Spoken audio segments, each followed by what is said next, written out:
Yo, this is WSoul13 bringing you Raid Shadow Legends, and today we're gonna be doing a recap of the Nari Fusion event. Raid on the Treadmill style. Alright, so what happened with the Nari Fusion event and how much did it cost me personally to get through it? We're at the tail end of the event now. If you followed my advice and you got the 25 fragments that you needed from Champ Chase and Summon Rush, you should be doing all the events, and this will be the last event on your list, which is the Artifact Enhancement event today. That ends a few days from now, right? So 3,500 points for Artifact event, you know. Me personally, usually when I do the Artifact events, it costs me around 10 to 15 million silver, give or take. And the reason why is because this would be the time I would max out my gear on my champs. So I don't really follow the traditional advice of bump things up to 4, then to 8, and you sell. And the only reason I don't do that is not because it's inefficient. Obviously, it is efficient. And that should be the way most people should do that to get that epic book or whatever. People could easily get 7,000 points with the same amount of silver I use. The reason why I do it the way I do it is because of time. So one of the less optimal thing about Raid is just how it manages the upgrading of artifacts. Not really the best, extremely slow, you know. So unfortunately today I don't have my watch, I don't have my heart rate monitor. I mean, you know, not that your watch is a great heart rate monitor anyway. The best one would always be the one over your chest. Whew. But I'll have it today, so I'm gonna have to estimate it based on how I feel. Alright, so anyways, when you're doing artifact enhancement, you know, you should really come into it with kind of like, don't think of it as, you could do it one of two ways basically. You can think of it as a filler event, which is you don't worry about it, you just farm and do your thing, do your dungeon divers, do your dungeon tournaments. The silver you get from those, that's what you use for this. I mean, it's been working for me this whole time. That's how I've been doing this whole time. I've never done the efficient artifact event techniques, which usually involve, before they did the thing where they'll upgrade and they'll keep resetting the game until they get a better upgrade situation in terms of savings of silver, you know. Yeah, you can do all that, or like I said, you can upgrade everything you get before, then you sell it, you know, to get some quick points. The only issue I see with that is just how slow it takes. So a lot of people also have this artifact upgrade tool on the PC, you know, which helps a lot. And as far as I know, isn't illegal. Don't quote me though. They'll be like, "Oh my God, I got banned because you told me." I'm not telling you to do anything. I'm just saying it exists. Yeah. So, all right. Let's go talk about Nari himself. What's going on here? So, all right, we got 100 fragments. So I could easily say that Nari was, this year so far, Nari might have been the easiest fusion we've had so far. So we got 3. Karato, Opardin was first, then Karato, then Nari, right? Nari is probably the easiest to get. And of the 3 of them, Nari might be the most impactful in your account in terms of being legendary. So I am looking forward to actually using Nari as part of a hard Doom Power squad, right, that we're going to be running. So this month, I think it's safe to say, what month is this now? We're at month 7. So month 7 will be somewhere around 210 days in terms of my starting point for the New Game Plus mode I've been doing in this with my account. So that would mean now would be a good time for you to have direct star blood code in your account 7 months into the game. You also get Grush. I'm going to level up my Grush, but just to show you what you can do. But honestly, I know a lot of content creators have this like, oh, all epic or all free champs or all that kind of content, and they'll feature Grush in it, you know? And I have a differing opinion on that. The reason why is 7 months into the game is way too late. I mean, you know, it's better than a year into the game, sure. But 7 months into the game to get a healer-ish character, Grush, you know, I don't think it's something you should be holding out your resources for, hoping to get. Which is why, you know, if you look at this channel, a lot of things I do are kind of like things you can do before Seal of the Drakes, and then boom, you get Seal of the Drakes. All of those content gets ironed out on its own. I think that's a better way of looking at it, rather than Grush becoming an integral part of your team. You have to wait for Grush. That being said, Grush does have a little bit of an impact in Clan Boss in certain builds. So most builds obviously does have Grush in it. You don't need Grush, but Grush can fit in a Clan Boss build. So we'll explore that later once I level up the Grush in this account. So actually my Grush that I got after Seal of the Drakes, I never leveled it up. Seal of the Drakes, I never leveled her up until I think after I got Lydia. I think it's after I got Lydia. That's when I leveled up my Sil. So, you know, this account was played really weird because of just the circumstances of the time when I tried to make this account, you know, a little bit more, what's the right word? Challenging? Fun? It was more fun to be playing it that way, right? But now, Nari is going to be a centerpiece of a hard Doom Power pushing team that I'll be doing. So we're going to start probably the next fusion event. So I'm going to wait. Too bad, because I really wanted to push this version of hard Doom Power with Nari in it. But you know, 500 points for Champ Chase is just too many points to ignore, to be honest.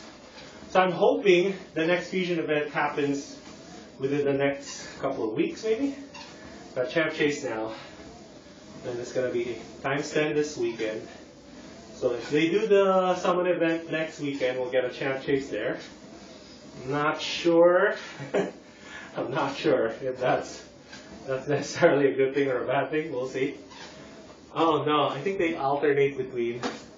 Do they? I think they alternate between Summon Rush and Champ Chase now, right? We'll see. We'll see. I'm not entirely sold or not entirely sure yet on how they're gonna do the fusion schedule.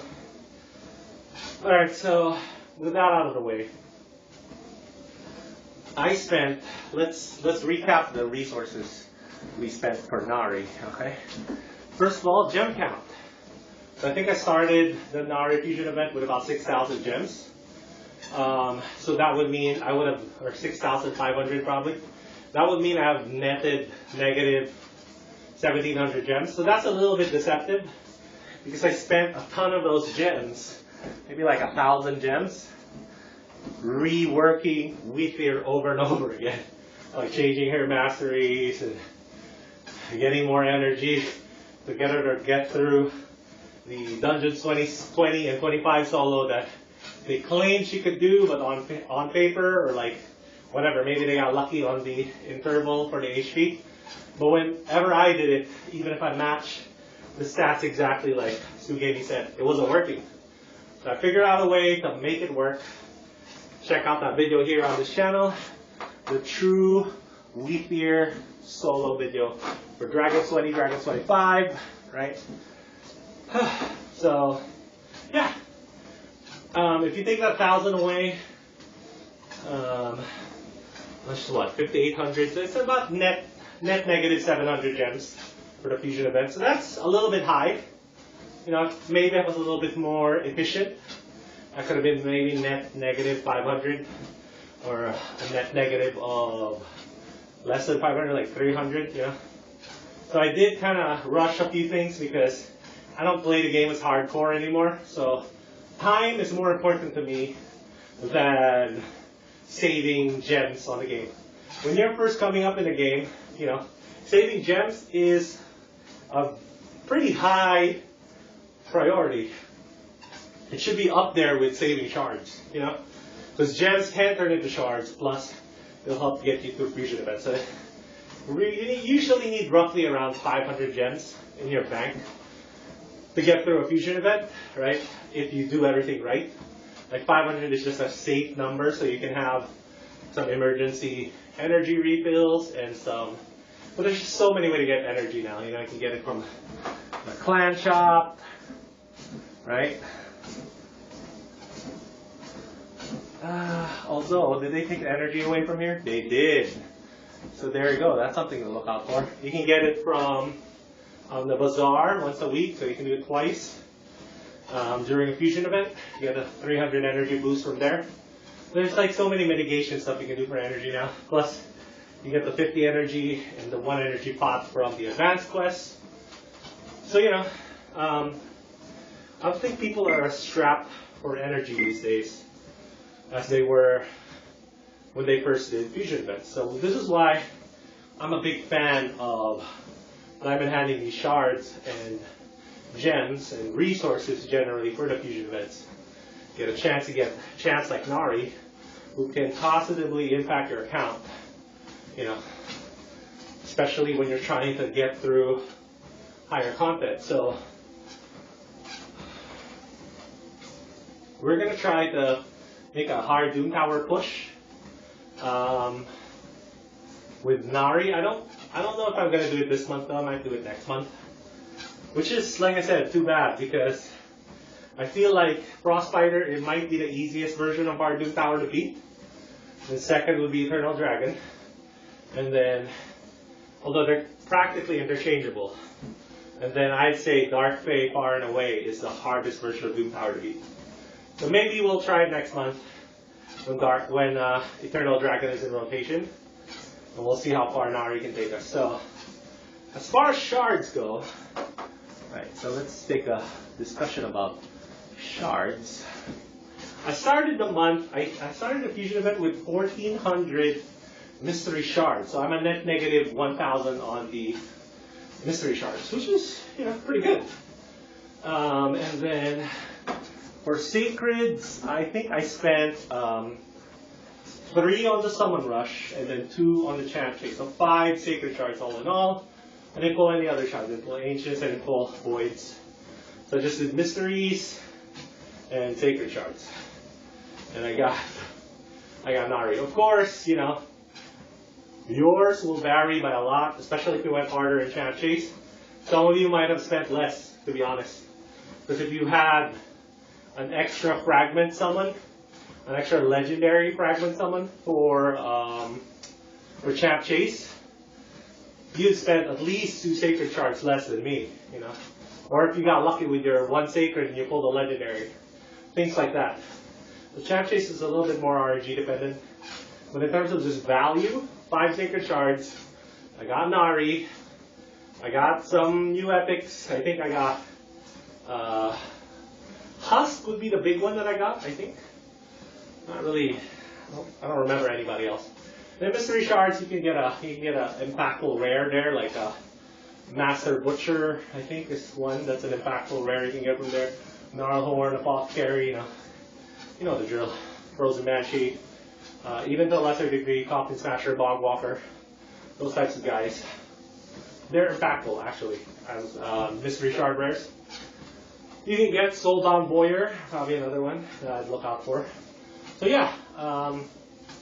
I think it's a pretty good cost, around 700 gems, net negative, and then net negative 1,000 mystery shards, and then negative 5 on the sacred shards. So yeah, overall I'd say that is a pretty decent costing fragment fusion. It's not the best from last year. We've had so many that you can do literally 1 or 2 sacreds, that's it, you're done. Or even just all mystery shards, that's it, you're done. Or even 0 shards at all, which would be mind-blowing if you're an FTP low spender trying to get the fusion event. So the question of whether you should skip fusion events is definitely relevant again. And we'll take it fusion by fusion. So like last month would have been a great time to skip. You could have gotten Filja. Filja was a great one to get. I'm still working on a Filja video. Life's been busy. You know, I got 4 kids, yo. I gotta make sure they're cool first, right, before I do this other stuff right here. And yeah. Tomorrow we're getting a guaranteed summon event, and I'm thinking about going for it. As you can see, I have a ton of sacred shards in the account, and it's going to be a totally optional thing for the New Game Plus thing I'm doing, right? So it looks like I'm going to have a very early, very strong mitigation-based comp for a clan boss, damage mitigation-based comp for a clan boss. But I need a damage dealer though, that's the thing. So still not there yet, doesn't have a damage dealer, but I'm thinking about getting the guaranteed fusion model just to have that option available. That's it, I think. Yeah, that's pretty much it. Yeah, so for the hard Doom Power pushing, I'm thinking about not including the guaranteed summon champs unless it's for boss fights. So for the wave fights only, I'll think about just free and farmable champs to get through the waves. And then for the boss fights, I'll think about include. Most likely will have to include some of the guaranteed champs because some of them are just so invaluable for the bosses. So that's going to represent like the luck factor for you. For you, that's going to be the luck factor. So if you missed out on a guaranteed fusion because you discovered the strategy late, but you can diamond hand your shards and open them for when you want to open them to get fusion events or to get guaranteed champs, right? If you're late into that party, it doesn't mean you're behind because you're still pulling shards. So luck can still happen and has happened to you most likely, and you're going to be using that luck to leverage into beating those Doom Power bosses, right? So yeah, that's the plans for this month. So I guess I'll see y'all when that happens, yeah?